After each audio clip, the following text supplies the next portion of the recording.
So ayun, update tayo dito sa Honda Civic na taga ano ba to? Giginto. So yun, pinalitan to ng halos lahat pinalitan dito, pati chassis. So yan, pininturahan na lahat, kalas to lahat, bakalas, tapos ito naka-align niya pinto. Tapos na to. So dapat ahabol to nitong 2024. So kinapos na talaga sa oras. Pero ano na to? Naka-finish na to lahat. Ibabalik lang lahat tapos ibabapingin na tong mga body niya. So makita nyo lahat yan. Walang lata yan lahat. Ini-strip kasi to lahat kaya maganda yung pagkakapintura. So kagaya to ng mga puti na ni-release natin. Ayun. Ayun yung dating kahan niya, agnas-agnas na talaga. Ayan, nandiyan dyan. So ayan pa yung mga nakapila na gagawin. Ito pa. Puro mga, ito wash over yata to. Kasi yun, strip din. Tapos, ito yung talangkanon. So ini-strip na rin ng kapatid ko. So yan, tatanggalin nila lahat yan bago pinturahan uli ng panibago. So dito ikakabit na lang yung mga pangilalim. Kumpleto na rin. So yun, ayos.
Nakalas na natin yung cylinder head. So, ano kasi to, i-re-refresh natin yung condition, sabi ni Bossing. So, yung dalawa dito is lost thread. Itong isa, mayroon pang yero. Okay naman din to. Kung wala kang no choice, pwede kang mag-yero, pero isang gamit lang yan. Ayun, namakuha ng yero ah. Ayun, may yero. Ayan yung may ano. Oy, Ayan may Coke. Coca-Cola. Pwede hindi, may ng klase itong Coca-Cola. Lahat ng brake cleaner, mas maganda. So ayan, okay pa naman yung kanyang water jacket. Ayos pa, makapal pa. So lilinisin natin to, tanggalin pati mga bypass tube. Yan, pati water pump. So yun. Meron pa tayo isang nakita nung binuksan natin. Tumutok-tok-tok. Ayan o. Bossing, malaki na yung gap. So pwede to, papalit lang tayo ng piston ring, pero hindi siya ganun katagal lang itatagal. Siguro mga 2 to 3 years bago siya uli tumunog na ganyan. Pero yung may gagawin natin, kung papalitan natin ng liner, mas maganda yon kung papalitan natin para fit na fit yung piston dun sa mga liner niya. Ito lakas oh. Kabila. Ayan na. Ito yung mga kumakalabak pagka yung minor. Tak, tak, tak, tak. Lakas oh.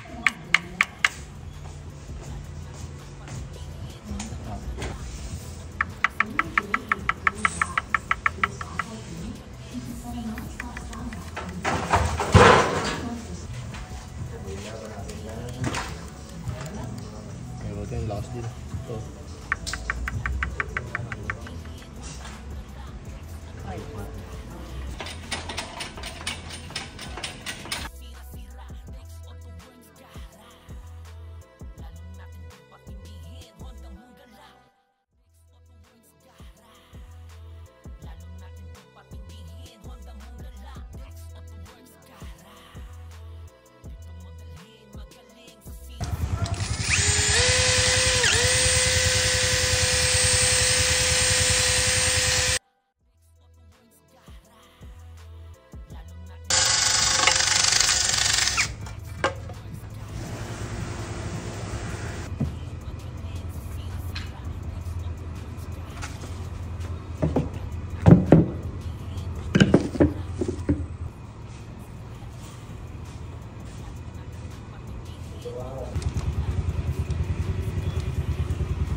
Ano pa?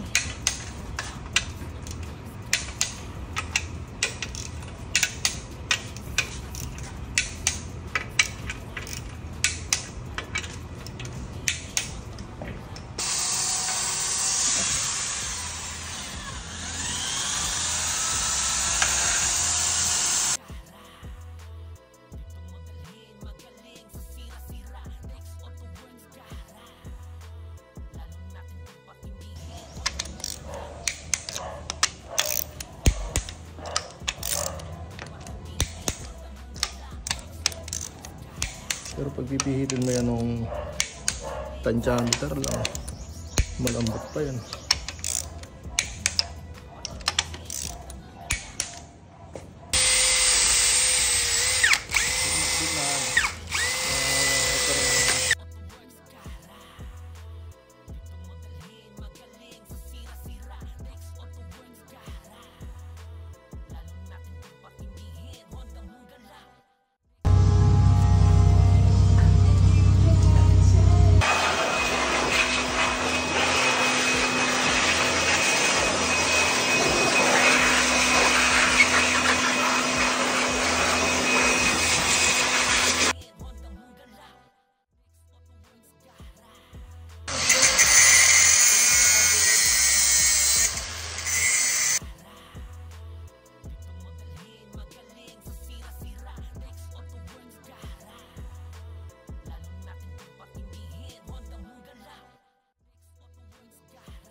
One click start! Ayun nga. Patay! I-start muli, baka sabihin ni Jeff na tsambahan natin. Ayun nga. Ayop na yan. Kanya ka, pwesto! Galing nga. Boy, ano masasabi mo sa akin? Hindi mo nalang binuo ko, ngayon ko lang i-start. Nado ka nang yumayabang ha. Ha? Iba na yan. Hindi ka na nakakatuwa boy. Yun sa'yo, gano'ng katagal bago mag-start? Paano mo man?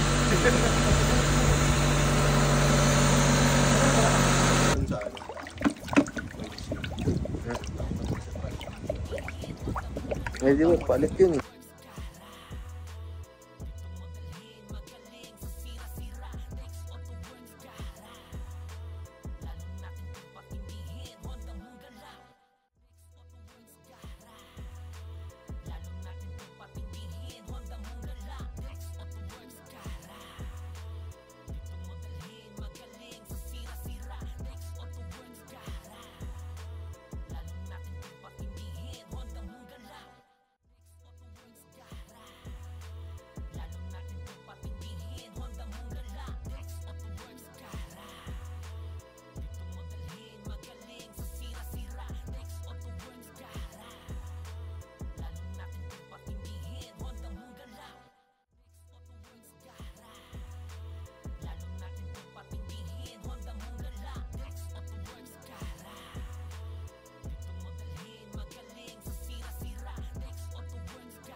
So ayun guys, good afternoon, good evening. So tapos na tong project nating Honda Civic 96. Yan. So mula sa pintura, sa engine, tsaka sa pangilalim, aircon, lahat inayos natin. So ito yung kinalabasan noong pintura. So all stock lang to. Yan lang ang gusto ng may-ari, balik sa dati. So pati sa loob, lahat ng may mga sira inayos natin. Yung mga So ayun, pinalitan natin tong one din. So stock lang din naman yung nilagay natin dito. Tapos yung gauge niya inayos na rin natin, yung mga walang ilaw, binalik na natin yung mga yung oil sending unit, tapos pinto, handbrake, saka yung mga signal light, wala yan dati. Tapos yung check engine niya, wala din dati yan, inayos na rin natin, normal na. So, start natin. Okay, one click start. So, maayos na, pati aircon. Pag in-aircon natin, okay na din siya. Sa interior, simple lang yung gusto, malinis lang, all stock lang. So, tapos na tayo dito. Pakita ko naman sa inyo yung engine bay. Sa mags natin, stock lang din, pininturahan lang yan. Tapos, sa mga pintura kasi, dito kami maselan. Kunyari, pag binuksan mo, kailangan malinis tingnan yung ganito. So, walang mga overspray. Doon kasi sa kapatid ko kay Sir Works, pinabab. So yun, dito tayo sa mga singit-singit tsaka yung mga ganito. So pinapakalasin natin lahat yan para magandang tingnan. Diyan talaga tayo tumitingin kasi diyan makikita kung maayos talaga yung gawa sa mga gilid-gilid na yan. So sa engine bay naman tayo.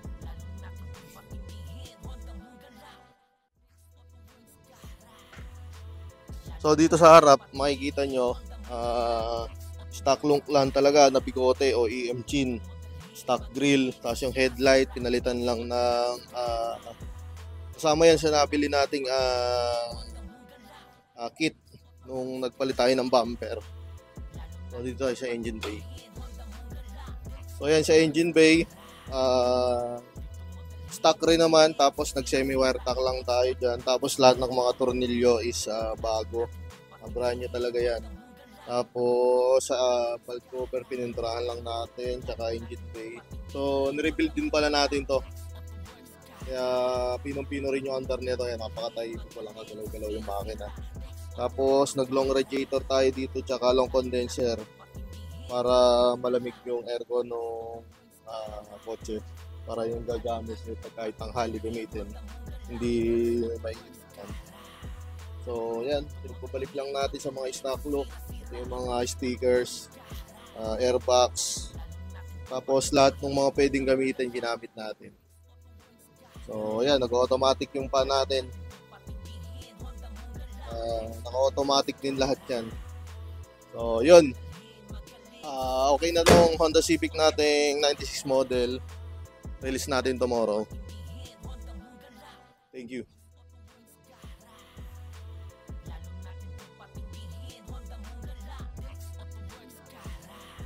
Bakit nagpupunas yan? Wala namang ginagawa to dito. Biglang punas-punas pa yan. Ganda kasi nung may-ari pala nito. Uy, di mo ginabi. Ako, panasok ko to. Paupo lang yan dito. Hindi mo naman binabasin tong kotse na to nung nakaraan. Oo nga eh. Alam mo Kaya ba? tumulong. Pag magaganda yung may-ari, tayo favoritism tayo. Kailangan malinis na boy, walang pakas ng kamay. Ha?